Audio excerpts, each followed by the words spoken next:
There is a person sitting alone in a quiet room. The phone rests nearby, face down. It does not vibrate.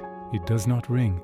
And yet, the body does not feel at ease. Something pulls from the inside.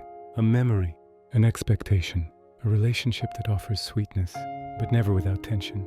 Nothing is happening right now, and still, peace is absent. Many things in life arrive this way, not as pure suffering, but mixed.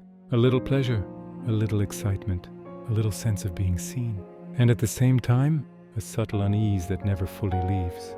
We are taught to believe that what matters is what makes us feel good, but we are rarely taught to listen to what takes our calm away. There are experiences that stimulate, but exhaust, relationships that ignite something, but leave the chest tight, situations that bring pleasure, but quietly steal presence. In Buddhism, peace is not an emotional luxury. It is a deep indicator. It does not speak about comfort. It speaks about alignment when something repeatedly takes our peace, even if it brings moments of pleasure. The body knows before the mind does.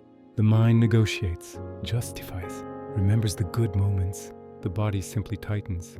This is not about rejecting pleasure. Enjoyment is not the problem. The problem begins when enjoyment requires constant vigilance, when maintaining something means staying alert, adjusting yourself, telling stories so you don't have to feel the discomfort underneath. Peace is not an emotion, it is space. It is the feeling of not having to defend yourself from life. There are things that make us laugh, but keep us restless. Connections that make us feel desired, but blur our clarity. Habits that soothe for a moment, but leave a hollow feeling afterward. Attachment works this way. It does not appear as pain. It appears as something we don't want to let go of. But Buddhism does not ask, does this give you pleasure? It asks something quieter. Does this allow you to rest? Because what is truly worth keeping, even when it is not easy, does not divide us internally. It does not force us to choose between enjoyment and calm. When something takes our peace, it does not always do so violently. Sometimes it does it slowly, like a gentle current pulling us away from the center. We begin to think too much, to anticipate, to replay conversations in our head. Peace leaks away without drama. And then we say, but there are good parts too. And that is usually true. Almost always, there are. But the real question is not whether there are pleasant moments. The question is what inner price we are paying for them. Peace does not shout. It does not demand. It does not seduce. It simply withdraws when something is not coherent. And when it leaves signs. A tiredness that has no clear cause. A low, constant irritability. Difficulty being present even in quiet moments.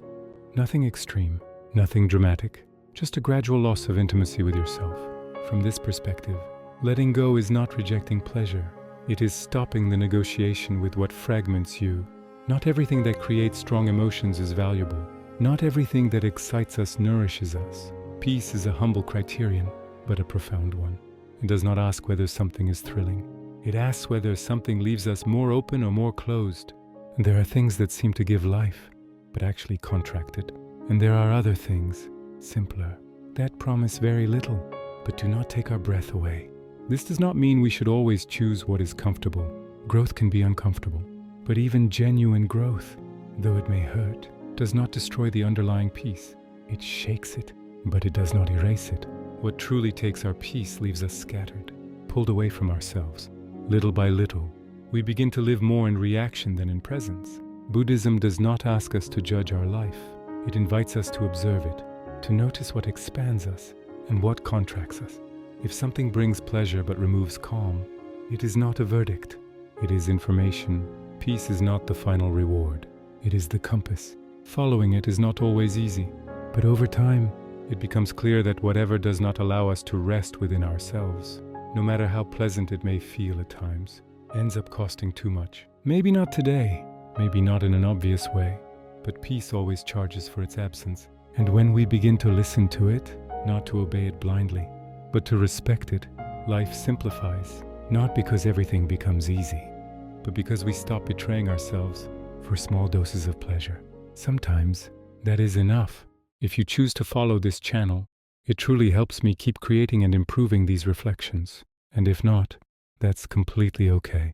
I'm grateful you spent this time here. I'll see you tomorrow in the next episode. Until then, I wish you a calm and peaceful day.